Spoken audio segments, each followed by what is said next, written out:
When Terry accused me of infidelity during a business trip and then demanded a divorce, his voice thundering through the phone, I should have been shaken. Yet I remained unfazed. I knew this was just another one of his dramatic outbursts. Even as I felt his emotions tremble from afar, I was well prepared. His belief that I would be deceived by his theatrical act was almost laughable. As his baseless accusations continued to clash against my firm resolve, I found myself oscillating between irritation and mild amusement. But in this confrontation, I began to feel empowered. This wasn't just a minor disagreement, it was a defining moment for me. Internally, I smirked at his pathetic attempt to sway me. Then, in a pivotal flash of insight, I realized it was my turn to make a move. I'm Megan, 30 years old, and I've been consistently employed at a college bookstore since I graduated from junior college at 21. In contrast, Terry, who is 3 years my senior, has had a shaky career path. When we first met 2 years ago, he was frequently job hopping or unemployed. His marriage proposal came quickly, but I insisted on a precondition. He needed a stable job. I was determined not to start a marriage without securing our financial future. Okay, but there's a condition, I stated firmly, noticing his worried expression. You need to find a stable job. Otherwise, marriage is off the table. We need to consider our future. He tried to dismiss it with a nonchalant comment. Don't worry, you're working, so there's no rush, right? But my parents would have concerns if I got married without a stable job, Terry admitted after I laid down the condition. He promised to find a job before we would consider marriage seriously. With a newfound sense of responsibility, he began his job hunt and eventually landed an office role at a construction company. This allowed us to go ahead with our wedding plans. At the time, I viewed Terry as somewhat reckless with finances and his career approach, but I believed we could complement each other. I hoped to steer him toward financial prudence while he could bolster my strengths. Little did I know, however, that our real challenges were just on the horizon. About a year into our marriage, as we started looking into buying a house, Terry dropped a bombshell. I might not qualify for a mortgage, he said offhandedly one day. I was stunned. What do you mean? I demanded more details. He explained, since I haven't been in my job for very long, I might need a guarantor for the mortgage. The only person who could help is my dad, but he's swamped with his gambling debts. Why didn't you tell me this sooner? I was flabbergasted, especially since we were already sitting with the contract and the real estate agent right there. Terry, ever unperturbed, simply suggested, if we put the house in your name, it should be okay, right? You've been at your job for a long time, so securing the loan won't be a problem. We can both contribute to the mortgage payments. It's just a technicality. That's not the point, I argued, feeling the frustration simmer. Why didn't you bring this up earlier? This affects me too, and I'm not even prepared with the necessary paperwork. Although he apologized, his remorse seemed shallow, lacking genuine depth. Despite my desire to press the issue further, the contract was already on the table, pushing us into a corner. With the real estate agent present, I chose not to escalate the situation further. Reluctantly, I hurriedly gathered the necessary documents, like my income statement needed for the loan application, and in a spur-of-the-moment decision, finalized the purchase of the house under my name. Doubts gnawed at me. Could I truly see a future with this man? Perhaps I should have firmly stated that we wouldn't proceed, instead of rushing to prepare the paperwork. My anxiety only deepened with the potential problem of my father-in-law's financial instability. Just the other day, I was talking to Dad. Terry started one evening, his voice casual. He mentioned he might lose his house because of the debts I told you about, so he's thinking about moving in with us. Is that okay with you? Why would you even consider that without discussing it first? I responded instantly, frustration rising. Terry just shrugged. Well, he's in trouble and my brother is working abroad and can't help. I'm the only one Dad can turn to. Maybe we could let him stay with us temporarily, at least until he sorts out his situation. But having him live with us permanently? That's a huge decision. Terry frowned. You just don't want him to stay, do you? If he moves in, we could split the living expenses. You're always talking about money. The money that you never seem to contribute? I retorted sharply. You promised we'd split the mortgage, but I'm the only one paying. You haven't contributed at all. In a marriage, finances are supposed to be shared.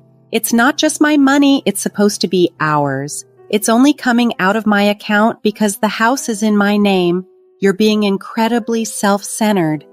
My voice was thick with exasperation, but Terry muttered under his breath, I hate discussing money, before storming out of the room.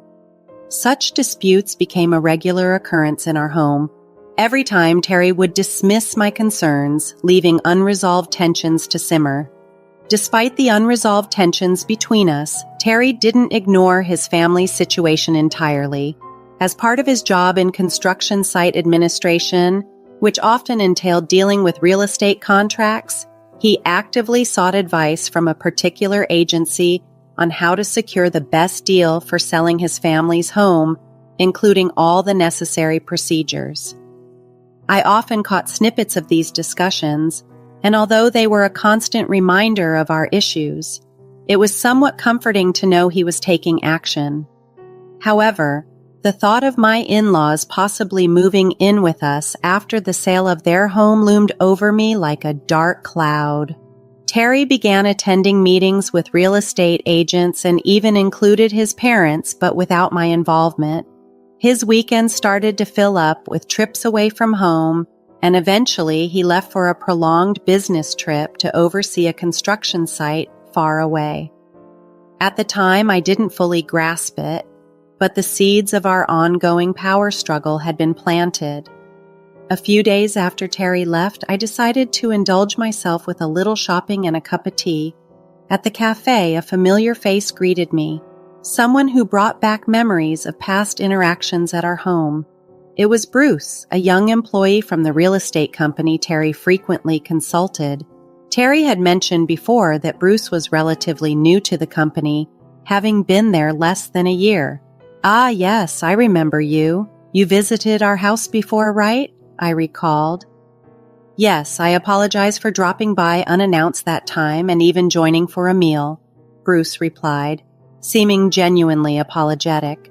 There's no need to worry, I should have been more welcoming, I responded, reflecting on the past interaction. We ended up sharing tea together. Bruce was affable and, despite his youth, seemed more level-headed than Terry. As we chatted, we discovered some common ground and our conversation flowed easily. Eventually, we bid each other farewell, each going our separate ways but feeling a bit more connected than before. I never imagined that a simple meeting for tea could later be misconstrued into a devastating accusation of infidelity. Yet, that's exactly what happened when Terry confronted me upon his return. You've been cheating on me while I was away, haven't you? We're getting a divorce. Give the house to my parents and leave immediately, Terry declared abruptly. His words struck me like a force, blindsiding me at a moment when I was least prepared. I stood there reeling as I considered whether the rumors I had heard were true, rumors that Terry had been spreading lies, crafting a narrative of my supposed infidelity to rationalize his desire for a divorce. The supposed other man in this fabricated story was Bruce, the very person Terry had accused me of having an affair with. Bruce showed up at my doorstep the day after our innocuous tea meeting. I apologize for the unexpected visit yesterday. Terry asked me to reach out to you, Bruce admitted as he stood in my doorway. Confused but curious, I invited him in, eager to understand the full story. What Bruce revealed next left me utterly stunned. Terry had concocted a plan to frame me for infidelity as part of his strategy to secure a divorce. Bruce was unwillingly pulled into this scheme, tasked with fabricating evidence to support Terry's plot. Terry's deceit was driven by two primary motives. First, He was anxious about losing his parents' home due to their financial troubles and viewed living with his parents as an easy out. My resistance to this idea had pushed him to concoct a scheme to oust me and claim the house for himself. Secondly, Terry had been carrying on an affair of his own. He spent many weekends with his mistress under the guise of discussing issues with my parents-in-law. His growing infatuation with her had led him to see me, his wife, as an obstacle. By framing me for infidelity, he aimed to remove me from the picture and secure the house for his ends. Despite my initial belief that Terry lacked shrewdness, the complexity and maliciousness of his scheme were shockingly devious. As I expressed my disgust, Bruce apologized for his part in the plot. However, I had no intention of letting Terry succeed with his deceitful plans. I pretended to cooperate while secretly strategizing a countermove. With Bruce's insights into real estate, he suggested several tactics. Ultimately, he proposed a bold plan: sell the house while Terry was away. When Terry returned and was stunned by the news of the sale, I was ready with my confrontation. "I know everything, Terry. Bruce recorded all your schemes, including your attempts to frame me for cheating with him. If we go through with this divorce, I can seek alimony and take you to court," I declared, savoring the shock on his face. "Why?" he stammered, bewildered. But I wasn't done yet. I had one more revelation. "You might not have realized, but Bruce isn't just any new employee. He's the son of the company's CEO," I pointed out, astonished at Terry's ignorance. "Didn't you notice Bruce shares the same last name as the CEO? How did that escape your notice?" My frustration was palpable. Terry tried to brush it off. "Well, Bruce's last name isn't exactly uncommon. Are you serious right now?" I couldn't believe his lack of awareness. "Yes, I'm serious," Terry replied, his astonishment clear. It slowly dawned on him that Bruce's involvement meant his company, a crucial client that handled much of his family's real estate dealings, was now intimately aware of his deceit. If this news reached the CEO, Terry would be in serious trouble. Indeed, Bruce had likely already informed his father of the entire situation.